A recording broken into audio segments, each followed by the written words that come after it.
大家好，我是八将。提到三国，大多数人的关注点都在武力、军事、谋略这些方面，很少有人会去关注一个人的贡献。所以今天我就来说一个有意思的话题：刘备和曹操谁的贡献更大？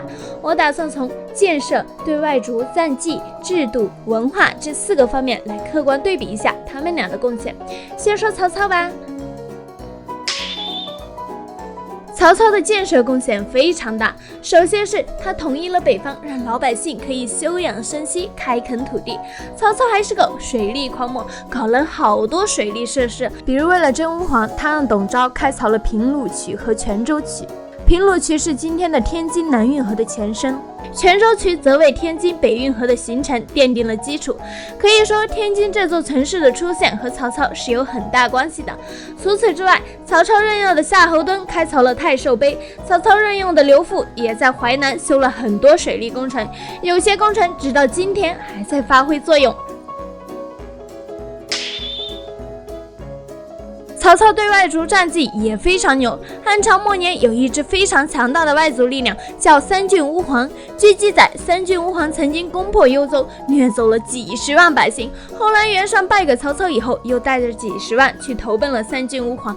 三郡乌桓接收了这么多人口，这实力简直让人大呼我操！然而就是这么牛逼的外族势力，最后居然被曹操白囊山一战就给彻底征服了。南宋有个叫叶氏的文人，他很讨厌曹操，但是提到了白囊山之战时，叶氏却这么说：当年汉高祖消灭了秦朝和项羽，却被匈奴人围困在白墩。光武帝刘秀统一了天下，面对勾结胡人骚扰边境的卢方，却始终没搞定。三郡乌桓并不比之前的胡人弱，可是人家曹操却一战就搞定了，这也太牛逼了吧！叶氏的说法其实有点扯淡，三郡乌桓虽然厉害，但跟强盛时期的匈奴肯定没法比。但不管怎么说，曹操对外族的战绩确实非常漂亮。除此之外，曹操还把南匈奴分成了5部，鲜卑也对曹操表示臣服。曹操的制度贡献也非常牛逼，像大规模有组织的民屯、户调制、军户制、9品中正制的雏形都是曹操创立的。曹操创立的这些制度对当时和后世都有很大影响。曹操对文化的贡献也很大，简单来说，谁没背过曹操写的诗是不是？而且曹操还曾经颁布修学令，规定人口达到500户的县就要设置学官，对恢复教育做出了很大贡献。最牛逼的是，曹操本人还多才多艺。曹操是一个服装设计师，古代有一种叫做恰的帽子就是他发明的。曹操还是一个建筑师，他对邺城的规划对中国古代建筑有很大影响。整座都城出现了统一规划的中轴线，就是起始于曹魏邺城。邺城的设计思路甚至影响了后世唐朝的长安和日本的平城京。曹操还写了一本饮食类书籍《四时食志》，这本书已经失传了，但在《太平御览》等书里还有零散的内容。这本书对后世的饮食文化有一定影响。下面我们再来说刘备的贡献。刘备的贡献那真是没多少人知道，很多喜欢刘备的人都不知道刘备有什么贡献，所以还是让我来说说吧。很多人觉得刘备对统一没有贡献，在他们看来，益州本来就是统一的，你刘备不就是从人家刘璋那把益州夺过来了吗？这有个屁的贡献啊！这就大错特错。益州在刘璋手里其实就是一盘散沙，各地豪强都处于半自治的状态。用诸葛亮的话说，那就是属土人士专权自治，君臣之道见以明辟。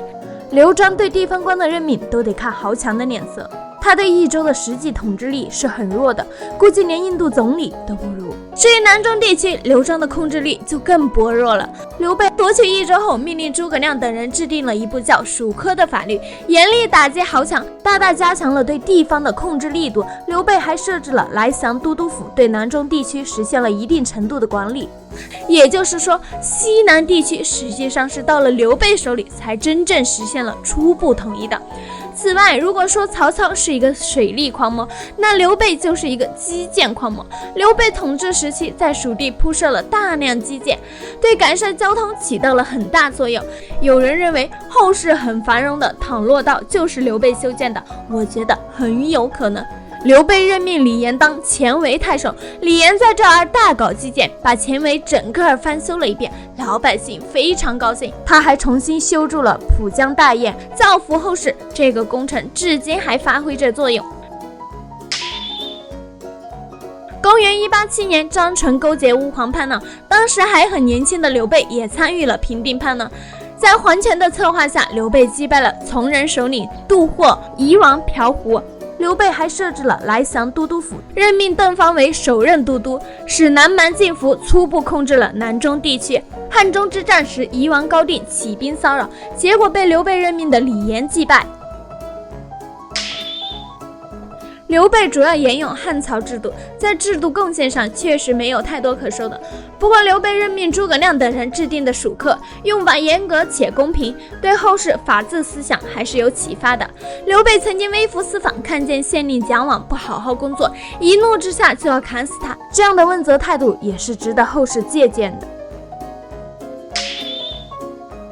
刘备入蜀后，下令收集经典，淘汰掉不靠谱的私人学说，确立了官学的地位，又任命学士，对蜀地教育发展做出了很大贡献。至于个人才艺这方面，刘备确实没什么可说的，毕竟他出身就是草根，根本没条件去学这些东西。不过刘备虽然不会写诗，他临死前说的那句“勿以善小而不为，勿以恶小而为之”，却成为了人尽皆知的名言。说完这些以后，我们综合来看，就可以得出结论：刘备的贡献虽然很大，但肯定还是比不过曹操的。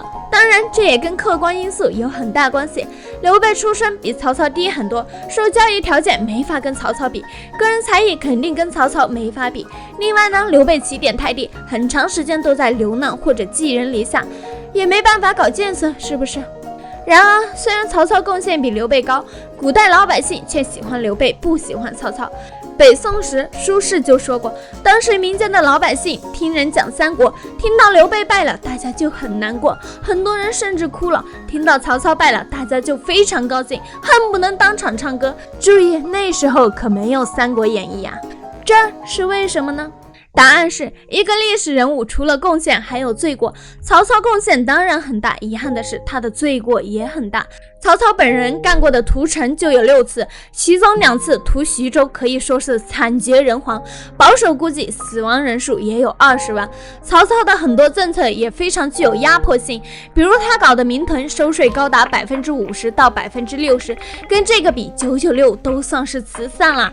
被曹操划为军户的百姓，除非立功，世世代代都只能做军户。有战争时，军户的壮年男子要去打仗；没战争时，军户全家都要种地，收税还高达50%到60%。